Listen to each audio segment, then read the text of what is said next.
പിതാക്കന്മാരുടെ ജോലി ജനങ്ങളെ ദൈവത്തിൻ്റെ അടുത്ത് അടുപ്പിക്കുക എന്നാണ്, ദൈവത്തിൻ്റെ സന്ദേശം അവർക്ക് കൊടുക്കുക. പക്ഷെ അതിൻ്റെ ഒപ്പം കേരളത്തിൽ ക്രിസ്ത്യൻ പള്ളികൾ ചെയ്ത ജനസേവനം നമ്മളെല്ലാവർക്കും അറിയാനും പഠിക്കാനും അനുഭവിക്കാനുള്ള ഭാഗ്യമുണ്ടായിട്ടുണ്ട്. കേരള നവോത്ഥാനത്തെക്കുറിച്ച് ചിലവർ സംസാരിച്ചു. ഒരു സംശയവുമില്ല, ആദ്യം പള്ളിയോടൊപ്പം പള്ളിക്കൂടെന്ന് പറഞ്ഞത് പള്ളിക്കാരനെ ആയിരുന്നതാണ്. സെയിൻറ്റ് കുര്യാക്കോസ് എലിയാസ് ചാവറ, അദ്ദേഹം ആണ് ആദ്യം കുട്ടികൾ അവർ ജാതി നോക്കാതെ സ്കൂളിൽ കയറ്റി പഠിപ്പിച്ചതും ചില ജാതികൾക്ക് അറിയാപ്പാടാത്ത ചില ഭാഷകൾ സംസ്കൃതം പഠിപ്പിക്കാൻ തയ്യാറായതും അതിൻ്റെ ഒപ്പം ടീച്ചിങ് പ്രൊഫഷനെ സ്ഥാപിച്ചത് കേരളത്തിൽ ശരിക്കും പള്ളി തന്നെയായിരുന്നു. അതിനു മുമ്പ് ഗുരുകുലമൊക്കെ ഉണ്ടായിരുന്നു, അല്ലെങ്കിൽ ജനങ്ങൾ അവർ സ്വയം അവർ കഴിവുകൊണ്ട് ഒരു വ്യക്തിയെ പഠിപ്പിക്കും. പക്ഷെ സ്കൂളായിട്ട് സ്ഥാപിക്കാനും ഒരു ടീച്ചിങ് പ്രൊഫഷൻ സ്ഥാപിച്ച് ശമ്പളം കൊടുക്കാൻ തുടങ്ങിയത് കാത്തലിക് ചർച്ച് തന്നെയായിരുന്നു. അത് ചിലർക്ക് അറിയില്ല. അതിനു മുമ്പ് ശമ്പളം കൊടുത്ത് നിർത്തി ഒരു പ്രൊഫഷനാക്കുന്ന ടീച്ചർമാരുണ്ടായിരുന്നില്ല. അതുപോലെ തന്നെ ഉച്ചഭക്ഷണം കുട്ടികൾക്ക് മിഡ് ഡേ മീൽസ് ഈ 1980 മുതൽ പല പാർട്ടികൾ ഇതിന് തർക്കിക്കുന്നു ആരാണത് കൊണ്ടുവന്നതെന്ന്. പക്ഷേ അതിൻ്റെ 130 വർഷം മുമ്പ്, ഇന്നത്തെ 170 വർഷം മുമ്പ് കാത്തലിക് പള്ളികൾ പാവപ്പെട്ട കുട്ടികൾക്ക് പ്രത്യേകിച്ച് ഭക്ഷണം സ്കൂളിൽ കൊടുക്കുന്നുണ്ടായിരുന്നു.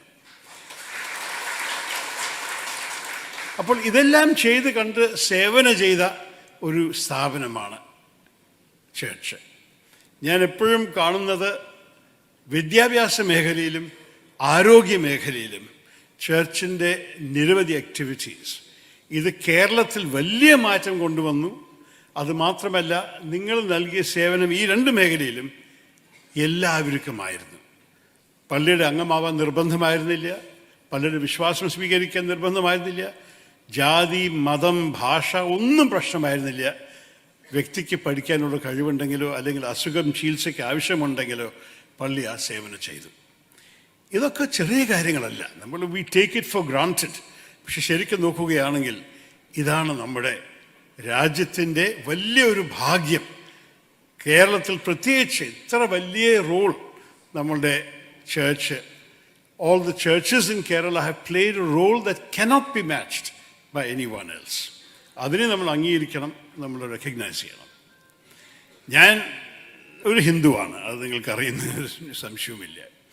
പക്ഷെ ഞാൻ 3 ക്രിസ്ത്യൻ സ്കൂളിലും ഒരു ക്രിസ്ത്യൻ കോളേജുമാണ് പഠിച്ചത്. അതിൽ ഞാൻ പല കാര്യങ്ങൾ പഠിക്കാൻ സാധിച്ചു. വിദ്യാഭ്യാസ മേഖലയിലത്തെ നമ്മളുടെ അച്ഛന്മാരുടെ അറിവും അവർ തയ്യാറാക്കി പ്രിപ്പയർ ഞങ്ങൾ പഠിപ്പിക്കുന്നതിൻ്റെയും ഗുണങ്ങൾ കാണാൻ സാധിച്ചു. അതിൻ്റെ ഒപ്പം ഞാൻ ബൈബിളിനെ വായിച്ചത് സാഹിത്യം പോലെയായിരുന്നു. In any case, in the English language, the King James Version of the Bible in particular is such a beautiful literary text that anyone who reads and enjoys English will know phrases from the Bible without having perhaps even become conscious that they came from the Bible. ഇതെല്ലാം നമ്മൾക്കുണ്ടായിട്ട് അതിൻ്റെ ഒപ്പം Christian മൂല്യങ്ങൾ, Christian വിശ്വാസങ്ങൾ, Christian ethics, Christian morality ഇതൊക്കെ നമ്മളെല്ലാവർക്കും automatically വരും. അത് ഞങ്ങളുടെ മതം ഏതായാലും ഞങ്ങൾക്ക് ഇതെല്ലാം മനസ്സിലാക്കിയിട്ടാണ് നമ്മുടെ രാജ്യത്ത് ജീവിക്കാൻ സാധിക്കുന്നത്. അപ്പോൾ എനിക്ക് ഒരു ബുദ്ധിമുട്ടും കണ്ടിട്ടില്ല ഇതുവരെ ഓരോരോ ക്രിസ്ത്യൻ ഫങ്ഷൻസ് പങ്കെടുക്കാനും അതിൻ്റെ ഒപ്പം മതസൗഹാർദ്ദത്തിൻ്റെ പേരിൽ ഒരുമിച്ച് നിൽക്കാനും. ഞാൻ ഒരു ഹിന്ദുവായിട്ട് കുട്ടിക്കാലം മുതൽക്കേ വിവേകാനന്ദനെ വായിച്ചിട്ട് പഠിച്ചതാണ് എൻ്റെ ഹിന്ദു എത്തിക്സും ഹിന്ദു വാല്യൂസും. അദ്ദേഹം എപ്പോഴും ഒരു കാര്യം പറഞ്ഞത് പ്രത്യേകിച്ച് എൻ്റെ മനസ്സിൽ തട്ടി. ഞാൻ ടീനേജറായിട്ട് വായിച്ചതായിരുന്നു. അദ്ദേഹം ഷിക്കാഗോയിൽ പോയിട്ട് 1893 വലിയൊരു പ്രസംഗത്തിൽ അദ്ദേഹം എന്താ പറഞ്ഞത്?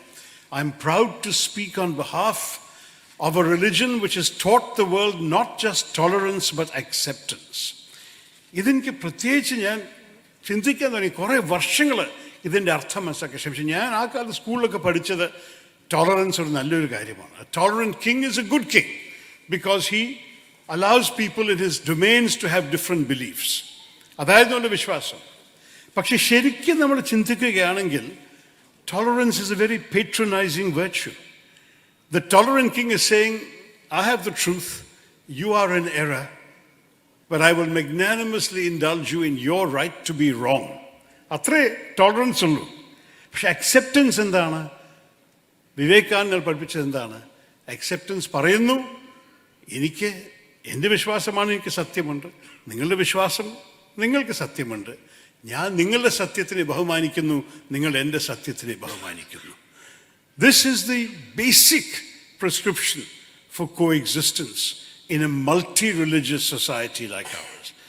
ഇത്ര ബഹുസ്വരത നമ്മുടെ രാജ്യത്തിൽ ഉള്ളപ്പോൾ നമ്മൾ ഒരുമിച്ച് സൗഹാർദ്ദത്തോടെ ജീവിക്കണം എന്നുണ്ടെങ്കിൽ ആ ബഹുമാനം മറ്റേവർക്കും മറ്റേവരുടെ വിശ്വാസങ്ങൾക്കും എപ്പോഴും ഉണ്ടാവണം.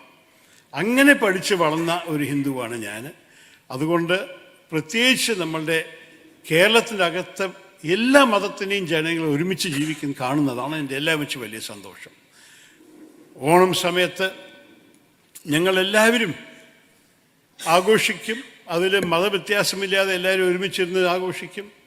ക്രിസ്മസ് സമയത്ത് അതുപോലെ തന്നെ എൻ്റെ അച്ഛനമ്മയും എപ്പോഴും എൻ്റെ കുട്ടിക്കാലം മുതൽക്ക് ക്രിസ്ത്യൻ സുഹൃത്തുക്കളുടെ വീട്ടിൽ പോയിട്ടാണ് ഞങ്ങൾ ആഘോഷിക്കുക. ഇതിൽ ഒരു ബുദ്ധിമുട്ടും കോൺട്രഡിക്ഷനും ആരും കണ്ടിട്ടില്ല. അപ്പോൾ ഈ കാലത്തിൽ മേജർ ആർച്ച് ബിഷപ്പ് തട്ടിൽ ഈ പുതിയൊരു ഉത്തരവാദിത്വം ഏറ്റെടുക്കുന്ന സമയത്ത് ഈ സന്ദേശത്തിന് വീണ്ടും ആവർത്തിക്കാനൊരു സമയമായി.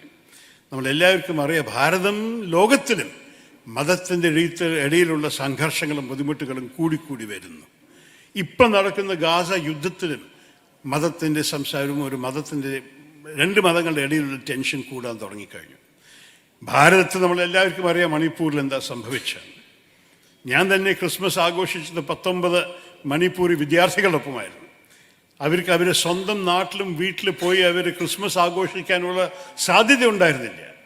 കാരണം അതാണ് അവരുടെ സംസ്ഥാനത്തിൻ്റെ സ്ഥിതി. ഇപ്പോൾ അങ്ങനെ ഒരു വയലൻസാണ് സംഭവിക്കുന്നത്. ആ സ്ഥിതിയിൽ കേരളത്തിൻ്റെ വലിയ ഹൃദയവും വലിയ മനസ്സോടും ഈ മണിപ്പൂരി കുട്ടികളെ ഈ നാടിൽ സ്വീകരിച്ചിട്ട് അവരെ ക്രിസ്മസ് സമയത്ത് സ്നേഹമില്ലാതെ ഇരിക്കാൻ ഒരു സ്ഥിതിയിൽ വിട്ടുകൊടുക്കണ്ടെന്ന് വിചാരിച്ചിട്ട് അവർ വന്നിട്ടുണ്ടായിരുന്നു. അങ്ങനെ ഞങ്ങൾ പലവരും അവരെ കാണാൻ സാധിച്ചു. ഇങ്ങനെയാണ് നമുക്ക് ജീവിക്കേണ്ടത്.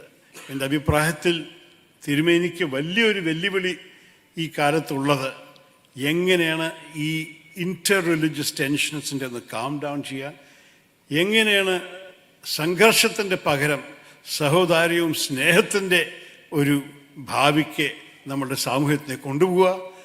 കേരളം മാത്രമല്ല, ഭാരതം മുഴുവൻ. അദ്ദേഹം ഐ തിങ്ക് ഇന്ത്യയുടെ എല്ലാം വെച്ച് വലിയ ഡയസീസായിരുന്നു അദ്ദേഹം നയിച്ചത്. ദ ബിഗസ്റ്റ് എപ്പാക്കി, because it contained all of India outside the immediate Syro Malabar territory. അപ്പോൾ അദ്ദേഹത്തിന് ഭാരതത്തെക്കുറിച്ച് നല്ലൊരു അറിവുണ്ട്. ഈ രാജ്യത്തിൽ സമാധാനത്തിന് വേണ്ടിയിട്ടും എല്ലാ വിധത്തിലത്തെ ഒരു സോളിഡാരിറ്റിയും സൗഹാർദ്ദത്തിന് വേണ്ടിയിട്ട് അദ്ദേഹം പ്രവർത്തിക്കട്ടെ എന്നും ആശംസിച്ചിട്ട്, ഞങ്ങൾ വേദിയിരിക്കുന്ന എല്ലാ രാഷ്ട്രീയക്കാരുടെയും സഹകരണം എപ്പോഴും ഉണ്ടാവുമെന്നും കൂടി പ്രഖ്യാപിച്ചിട്ട്, എൻ്റെ സഹകരണം എന്തായാലും ഉറപ്പുമായിട്ടുണ്ടാവും. ഞാൻ എൻ്റെ വാക്ക് ചുരുക്കുന്നു. വിത്ത് വെരി ബെസ്റ്റ് വിഷസ് തിരുമേനി.